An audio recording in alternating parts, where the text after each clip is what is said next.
Okay, it's the 9th of August and we're out in the garden and we're going to do a little garden tour, see how the fruit trees are growing. So we'll start by wandering down the driveway down to the main orchard area.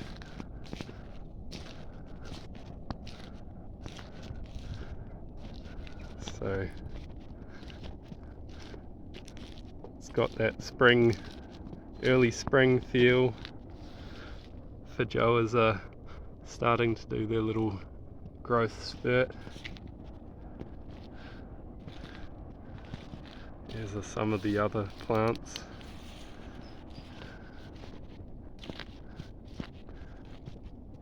Peaches are budding up and the days are getting longer. So it's about time for a bit of a food forest chop and drop reset, I reckon. Get rid of some of these pioneer species and let the later succession or the fruit trees have a bit more space and sunlight to do their thing, and potentially fruit a bit more.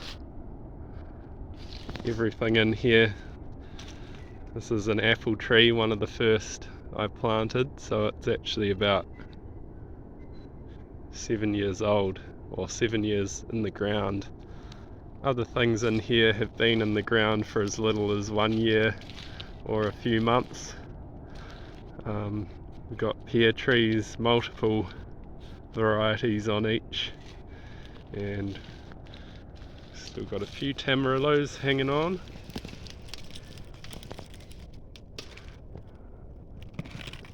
It's tamarillos and guavas at this time of year. So yeah, I think all these fruit trees have enjoyed the help of the gorse. It's quite good at providing a bit of nitrogen, and I chop it back now and then, mulch it down to the ground, and but now I think I'm ready to phase it out completely in this area. When I planted this, it was just grass and gorse, and I decided to leave the gorse as partly a little bit of a deterrent from the goats who wander through here, and also partly to provide shelter to young plants. But as things are growing up, there's sort of more shelter naturally, so I think it's time for some dramatic changes to take place.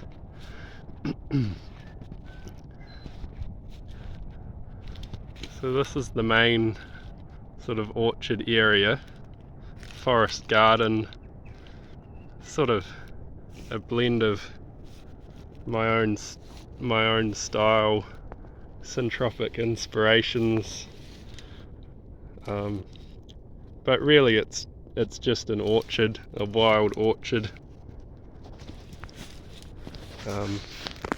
Fruit is the main focus, and yeah, so it does have a sort of forest edge feel about it, and I think that forest edge is really what I'm trying to create, because I think those edges are the abundant areas. Once we get too much canopy going on, it's going to be a bit less fruit, or it's going to be hard to get the fruit.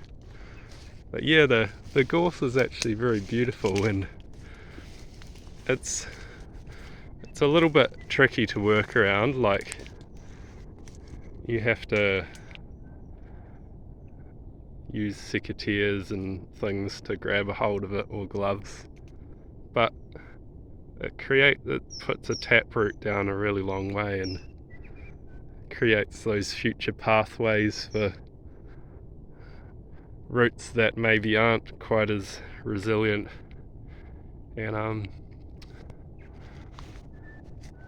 the pine trees do a bit of that as well, so I've left them and pretty much left anything that pops up on its own, given it a chance, but simultaneously trying to introduce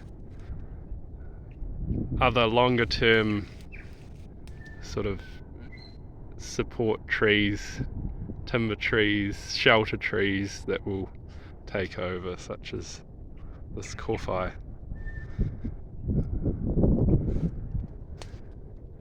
So we'll walk around this main food forest area and I'll talk about a few of the plants that grow well here. This is the macadamia, and we've got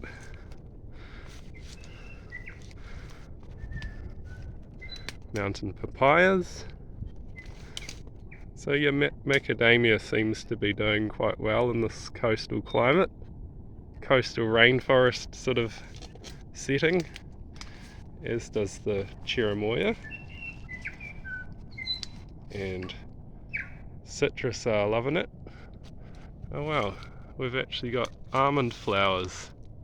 I sort of wrote this off as not going to do it here because I thought it was too mild of a climate, not enough chill hours, but yeah, maybe we will get almonds. And these are some of the first peach trees I planted, and they've grown very well, not fruited so well, but they are a wild one from up north. Got some different guavas and seedling avocado.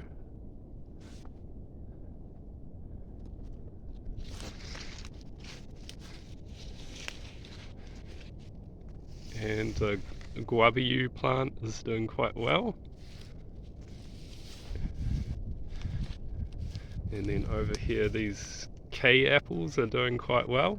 Whether they'll fruit or not, I don't know, but they definitely seem happy in this climate.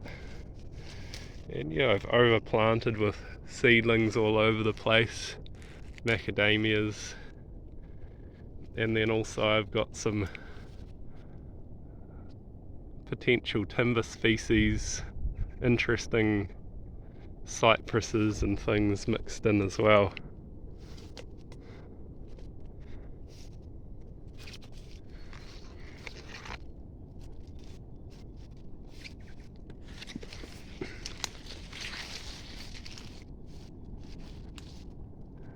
And thick plantings that will need to be slowly thinned out as we see what ones really work. We've got some natural fence posts that have taken off. It's a pussy willow. And then up there in the canopy we've got Tagesasti, which the keriru have been devouring lately. And then we've got some acacias. They can be a sort of long-term overstory. And yes, the kiwi fruit vine's been going for it.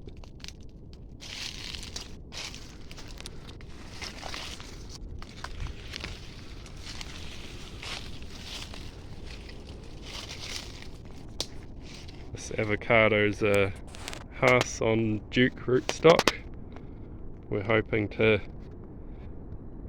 eventually cut the Hass down and get the Duke to sprout, because the Duke's potentially a hardier tree in this this marginal avocado growing climate.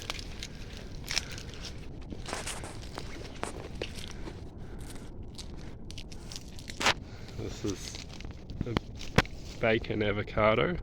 It's about to do some flowering. And yeah, you can see there's a lot of pioneer species in here.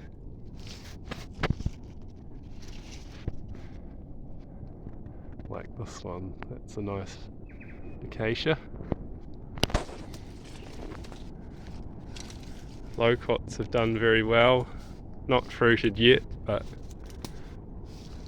so there's a funny pear grafted onto loquat. Probably won't work for very long, but just for the hell of it. This cherimoya has had a few flowers on it.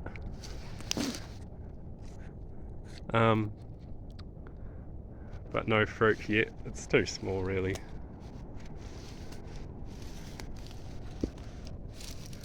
Yuzu is looking happy.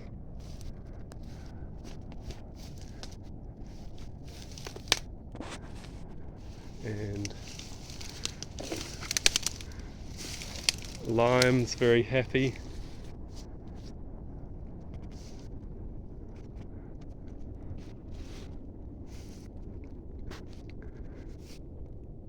Little black butt eucalyptus future timber tree. And lucuma seedling.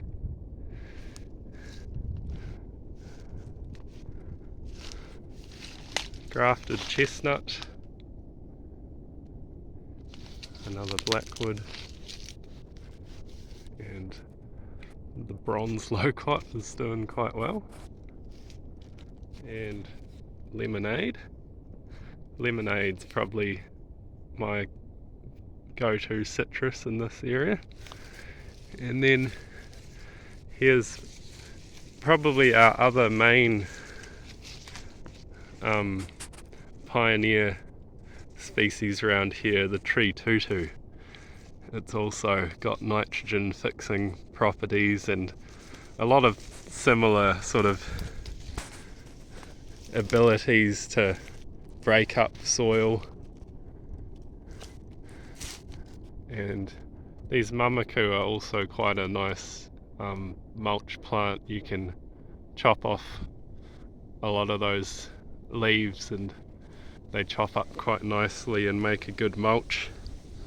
So they're a good one. They just pop up everywhere.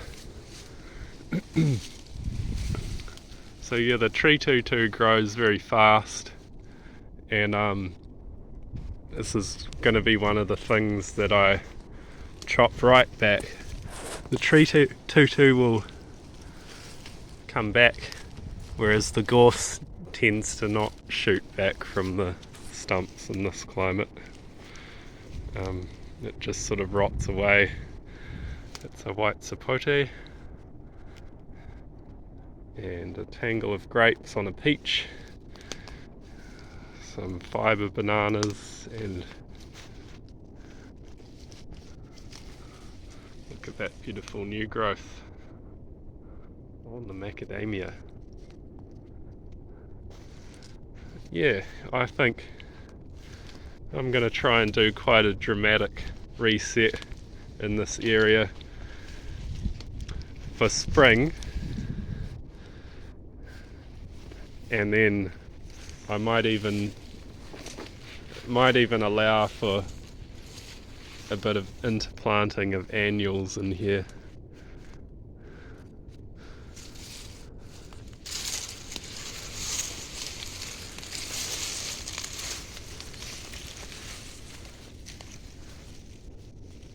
And yeah, just give light to those things that really need it.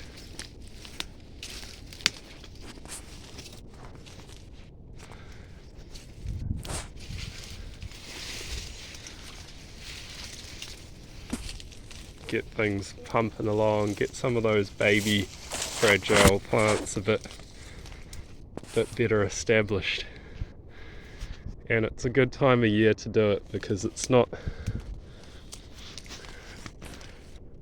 although it's very sunny now, the sun's still relatively low, so we shouldn't get any sunburn of plants, which can be an issue. Here's a good tree tutu, and it's this time of year that they're starting to put out their big shoots, and one of these branches, that growth happens in about a month. They just shoot these spears out of the ground, or out of the nearer the base, or out of the sides of existing trunks, and they just shoot towards the sky. So be able to chop this right back and it'll come back to the same sort of size in a year or so. But yeah, I'll come back and come back later on and do another video showing you the progress and what it all looks like without the pioneer species.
Okay, well it's been a while since I did my chop and drop thing.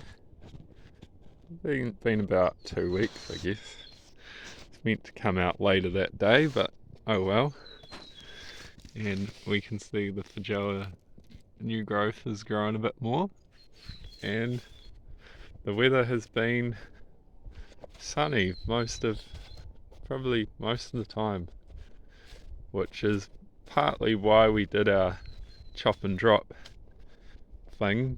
I like to keep a bit more foliage around if it's meant to be a stormy time, and then open things up when there's supposedly a good run of weather happening for the next few months, which was the case on the west coast.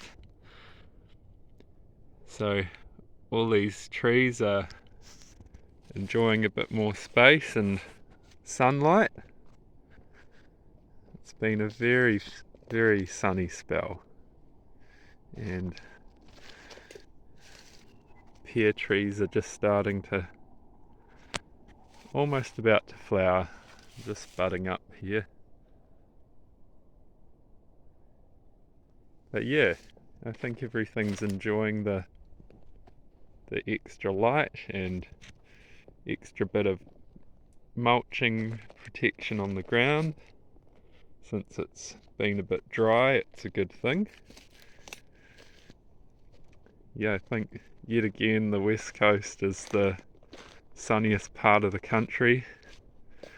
It's been probably 15 degrees most days, probably quite a bit warmer in some of the really sheltered spots. But yeah, shorts and t-shirt weather anyway. So here we're back in the main sort of orchardy area, and hopefully you can tell there's not so much gorse around, but there is gorse mulched down on the ground, and there's a lot more sunlight, and you can kind of see through the whole area now. We've got blossoms on the almond tree, and I think, yeah, we're in for a bit of a growth spurt, I reckon. I've also done a few little potato plantings to make the most of this extra light. This is how I stop the weckers getting the potatoes, this wire mesh down here stops them pecking them all up, because they will eat them all.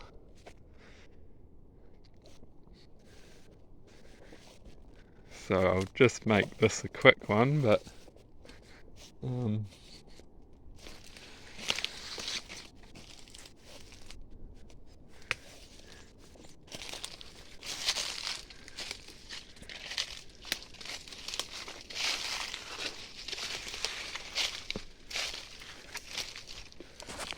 it's quite nice having a bit more space to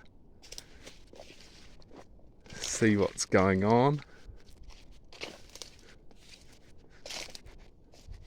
Still want to do a bit more pruning on the exterior of the orchard, because the sides are a bit shady.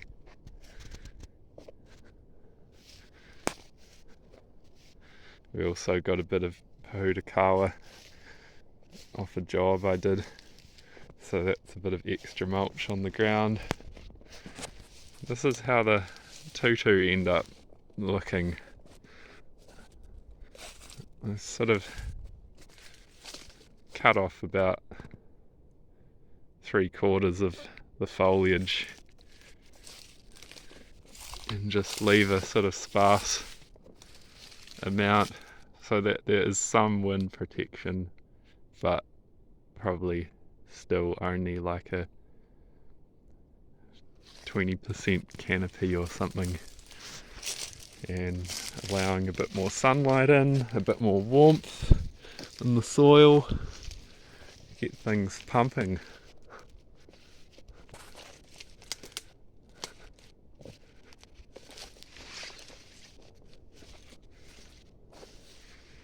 Got a few little flowers popping out on some plum seedlings, and yeah, I'm liking the change.